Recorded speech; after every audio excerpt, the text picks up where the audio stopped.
Vok Yaramich, Honorable UN Envoy for Global Education, Mr. Gordon Brown, respected elders, and my dear brothers and sisters, Assalamu alaikum. Thank you. Today, it is an honor for me to be speaking again after a long time. Being here with such honorable people is a great moment in my life. And it's an honor for me that today I'm wearing a shawl of Benazir Bhutto Shaheed. I don't know where to begin my speech. I don't know what people would be expecting me to say. But first of all, thank you to God, for whom we all are equal. And thank you to every person who has prayed for my fast recovery and a new life. I cannot believe how much love people have shown me. I have received thousands of good wish cards and gifts from all over the world. Thank you to all of them. Thank you to the children whose innocent words encouraged me. Thank you to my elders whose prayers strengthened me. I would like to thank my nurses, doctors, and the staff of the hospitals in Pakistan, in the UK, in the UAE government, who have helped me to get better and recover my strength. I fully support Mr. Ban Ki-moon, the Secretary General, in his Global Education First initiative, and the work of the UN Special Envoy, Mr. Gordon Brown, and the respected President, General Assembly, Vok Yaramich. I thank all of them for their leadership that they continue to give. They continue to inspire all of us to action. Dear brothers and sisters, do remember one thing. Malala Day is not my day. Today is the day of every woman, every boy, and every girl who have raised their voice for their rights. There are hundreds of human rights activists and social workers who are not only speaking for their rights, but who are struggling to achieve their goal of peace, education, and equality. Thousands of people have been killed by the terrorists, and millions have been injured. I'm just one of them. So here I stand. One girl among many. I speak not for myself, but for those without voice can be heard. Those who have fought for their rights. Their right to live in peace. Their right to be treated with dignity. Their right to equality of opportunity. Their right to be educated. Dear friends, on the 9th of October 2012, the Taliban shot me on the left side of my forehead. They shot my friends too. They thought that the bullet would silence us, but they failed. And out of that silence came thousands of voices. The terrorists thought that they would change my aims and stop my ambitions. But nothing changed in my life except this. Weakness, fear, and hopelessness died. Strength, power, power and courage was born.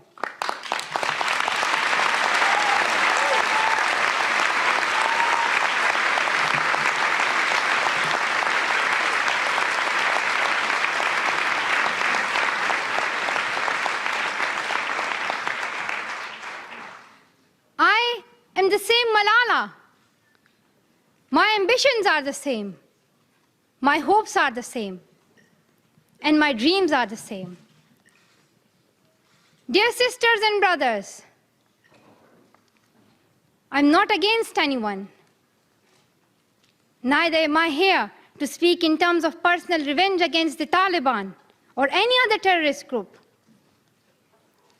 I'm here to speak up for the right of education of every child.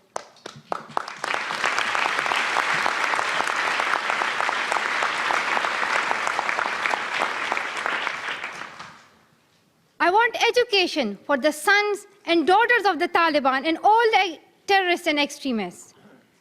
I do not even hate the Talib who shot me. Even if there is a gun in my hand and he stands in front of me, I would not shoot him. This is the compassion that I have learned from Muhammad, the Prophet of Mercy, and Jesus Christ and Lord Buddha. This is the legacy of change that I have inherited from Martin Luther King, Nelson Mandela, and Muhammad Ali Jinnah. This is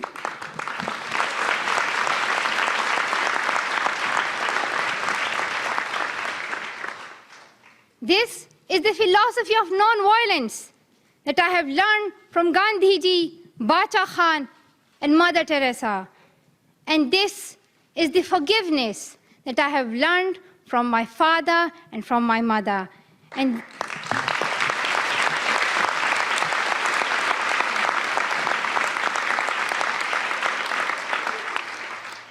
this is what my soul is telling me.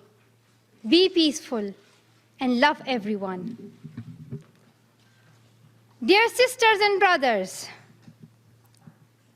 we realize the importance of light when we see darkness. We realize the importance of our voice when we are silenced.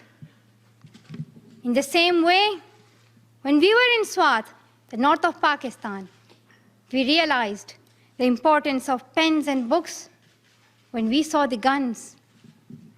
The wise saying, "The pen is mightier than sword," was true. The extremists were and they are afraid of books and pens. The power of education frightens them. They are afraid of women. The power of the voice of women frightens them. And that is why they killed 14 innocent students in the recent attack in Quetta. And that is why they killed female teachers and polio workers in Khyber Pakhtunkhwa. That is why they're blasting schools every day, because they were and they are afraid of change, afraid of equality that we will bring into our society.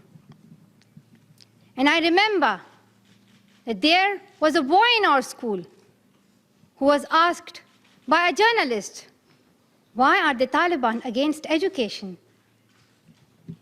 He answered very simply by pointing to his book. He said, "A Talib doesn't know what is written inside this book." They think that God is a tiny little conservative being who would send girls to the hell just because of going to school. The terrorists are misusing the name of Islam and Pashtun society for their own personal benefits.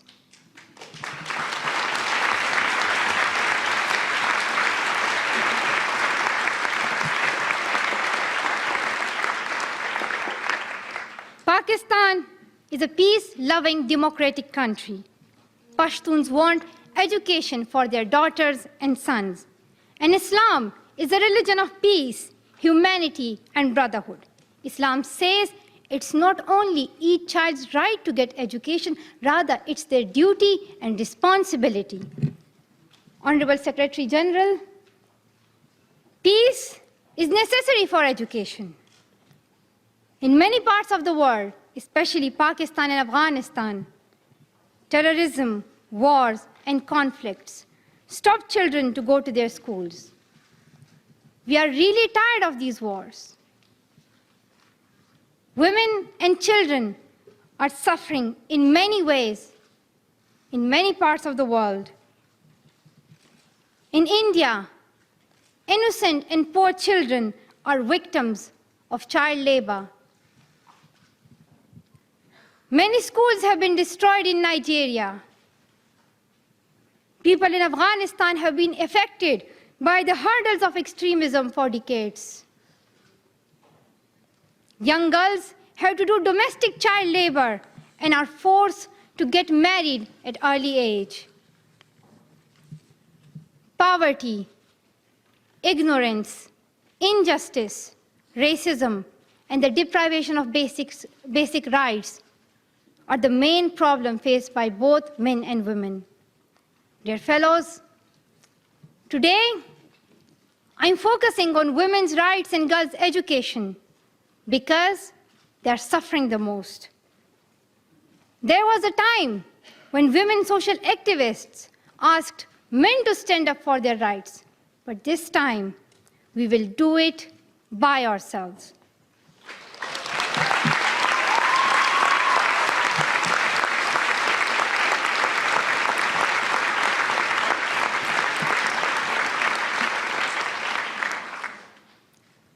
I'm not telling men to step away from speaking for women's rights.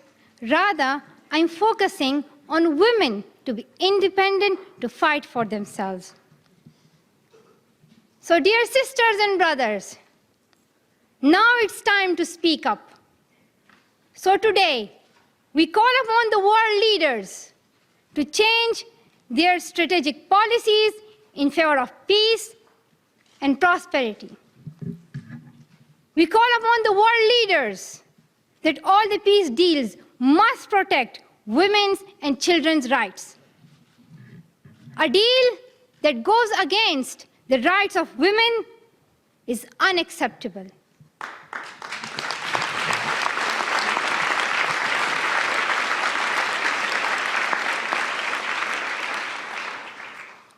We call upon all governments to ensure free, compulsory education all over the world for every child.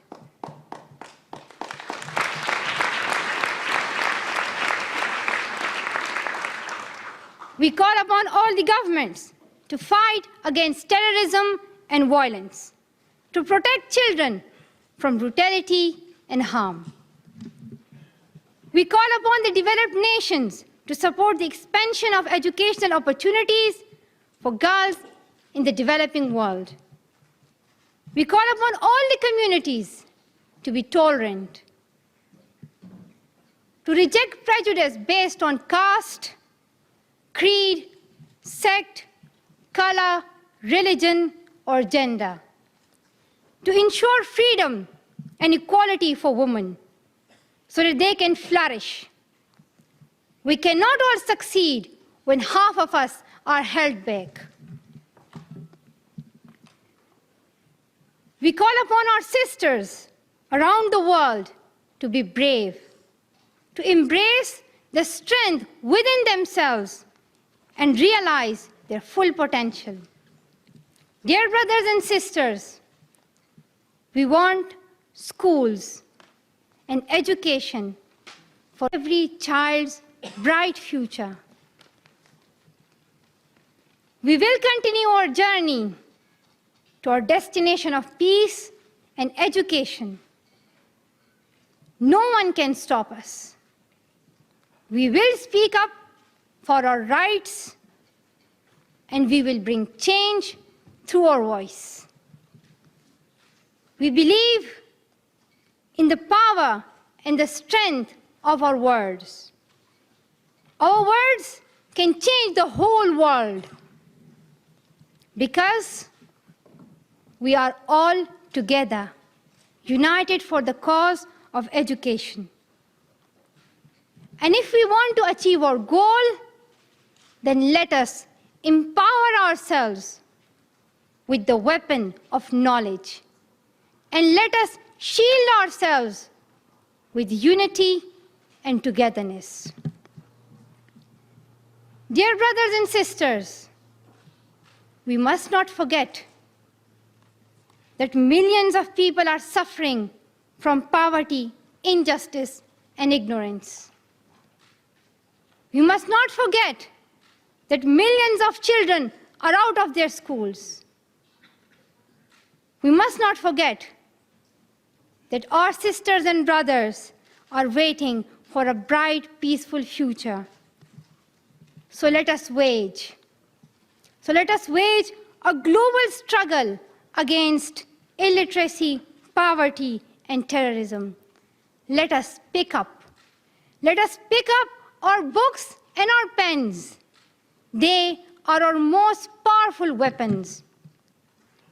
One child, one teacher, one book, and one pen can change the world.